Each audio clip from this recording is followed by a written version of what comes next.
Pressure cooker యొక్క ఆలోచన 17వ శతాబ్దానికి చెందినది.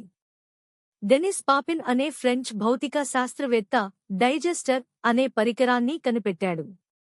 పాపిన్ యొక్క డైజెస్టర్ నీటి మరిగే స్థానాన్ని పెంచడం ద్వారా ఆహారాన్ని వేగంగా వండడానికి ఆవిరి ఒత్తిడిని ఉపయోగించింది. అయితే పాపిన్ యొక్క ఆవిష్కరణ వాణిజ్యపరంగా విజయవంతం కాలేదు మరియు చాలా సంవత్సరాలుగా మరచిపోయింది. 19వ శతాబ్దం చివరలో మరియు 20వ శతాబ్దం ప్రారంభంలో ప్రెజర్ కుక్కర్ ఆలోచన తిరిగి తెరపైకి వచ్చింది.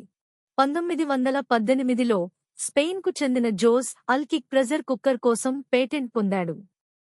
అల్కిక్ యొక్క డిజైన్ ఆధునిక ప్రెజర్ కుక్కర్లకు పునాది వేసింది. ఇందులో భద్రతా వాల్వ్ మరియు మూత మూసే విధానం ఉన్నాయి. 1938లో న్యూయార్క్లోని national pressure cooker company Presto అనే పేరుతో మొదటి ఎలక్ట్రిక్ ప్రెజర్ కుక్కర్ను విడుదల చేసింది.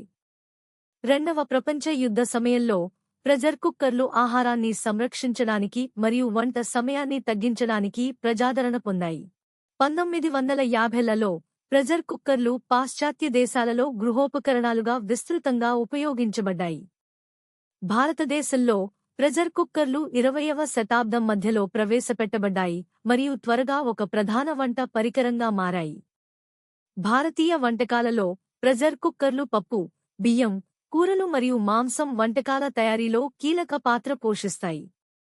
ప్రెజర్ కుక్కర్లు వంట సమయాన్ని గణనీయంగా తగ్గించడమే కాకుండా పోషక విలువలను కూడా కాపాడతాయి. ఎలక్ట్రిక్ ప్రెజర్ కుక్కర్లు మరియు ఇన్స్టంట్ పాట్స్ వంటి కొత్త సాంకేతికతలు ప్రెజర్ కుక్కర్ వంటను మరింత సులభతరం చేశాయి. ప్రెజర్ కుక్కర్ల యొక్క పరిమాణం మరియు డిజైన్ వంట అవసరాలను బట్టి మారుతూ ఉంటాయి. ప్రెజర్ కుక్కర్ల యొక్క ప్రజాదరణ ప్రపంచవ్యాప్తంగా వివిధ ప్రాంతాలలో భిన్నంగా ఉంటుంది. సాంప్రదాయ ప్రెజర్ కుక్కర్లు స్టవ్పై ఉపయోగించబడతాయి, అయితే ఎలక్ట్రిక్ ప్రెజర్ కుక్కర్లు విద్యుత్తో పనిచేస్తాయి. ప్రెజర్ కుక్కర్లు ఆహారాన్ని వేగంగా వండడానికి మరియు శక్తిని ఆదా చేయడానికి సహాయపడతాయి.